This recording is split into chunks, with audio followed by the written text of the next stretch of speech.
Quiz review, graphing exponential growth and decay. Problems 1, 2, and 3. Now, all three of these problems are growth. And one way you can tell is by looking at the b value. Now, here's our general form, y equals a times b to the x minus h plus k. If this b value is greater than 1, then you have growth.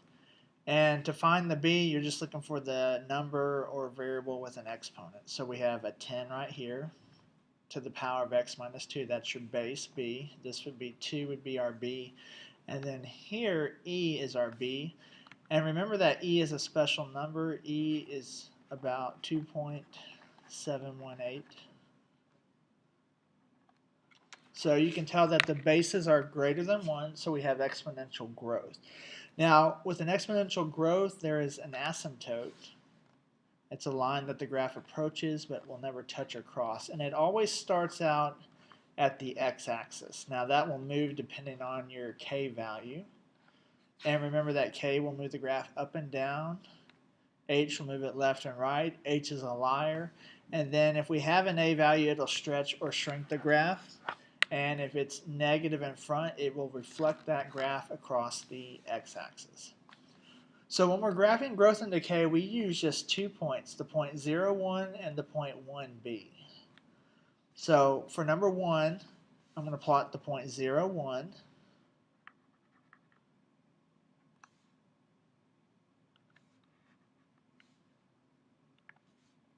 0, 1, and then 1b. Now b is 2.718, so we're going to go over to 1 on the x, and we're going to just estimate where we think that's at. Alright, so that's our general form, and then this would be the shape of the graph, like this. But what we're going to do is we have an h and a k, so we have to shift it. We have an k, which is a minus 4, so that's going to go down. So each point is going to go down 4. And then our h is a plus 1. So we think it goes right, but it really goes left 1 because our h is a liar. So I'm going to take the asymptote first. I'm going to move it down 4. So this will be the bottom of the graph. And then I'll take each point, move them down 4 and left 1.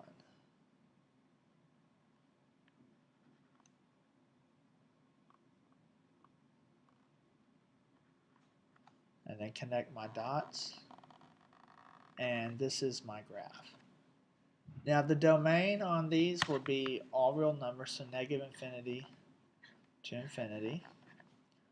Your range is the bottom and the top of the graph, so your bottom is always this asymptote, which is at negative 4.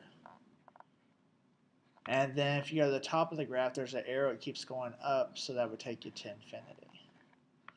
Your horizontal asymptote is always going to equal that k value, and it's a horizontal line, so it's y equals negative 4. That would be your equation.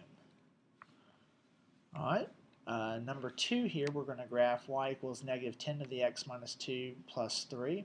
I'm going to start out with my point 0, 1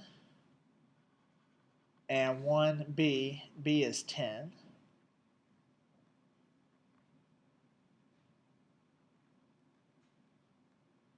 And it'll go off the graph, so we'll just estimate where it's at. Now, there's a negative in front, so we know that the negative reflects. So I'm going to take each one of these points and reflect them across the x-axis. So this is 1 above, it's going to become 1 below. And then this point is 10 above, so it'll be 10 below. So now the graph is flipped. And our k is 3, so it's going to go up 3. And the h is a negative 2, so that's going to go right 2. So I'm going to take these 2 points, and I'm going to start with the asymptote and move it up 3. So it's going to go 1, 2, 3. Here's the new asymptote right here. And then I'll take each of my points and I'll move them up 3 and right 2.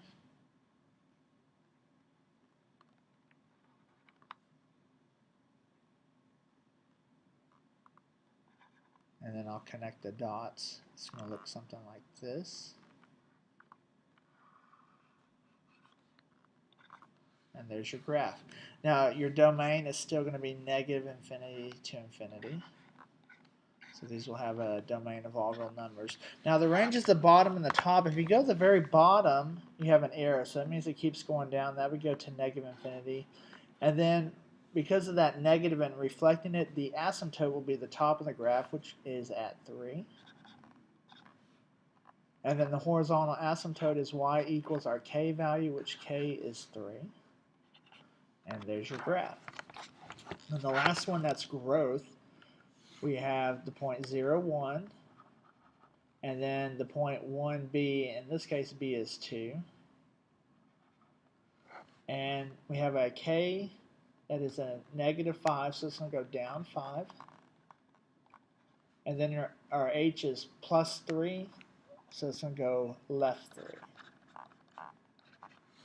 So I'm going to move the asymptote down 5.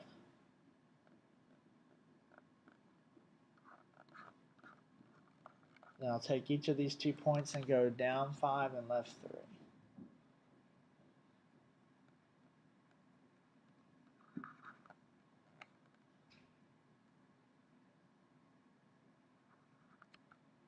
Connect the dots.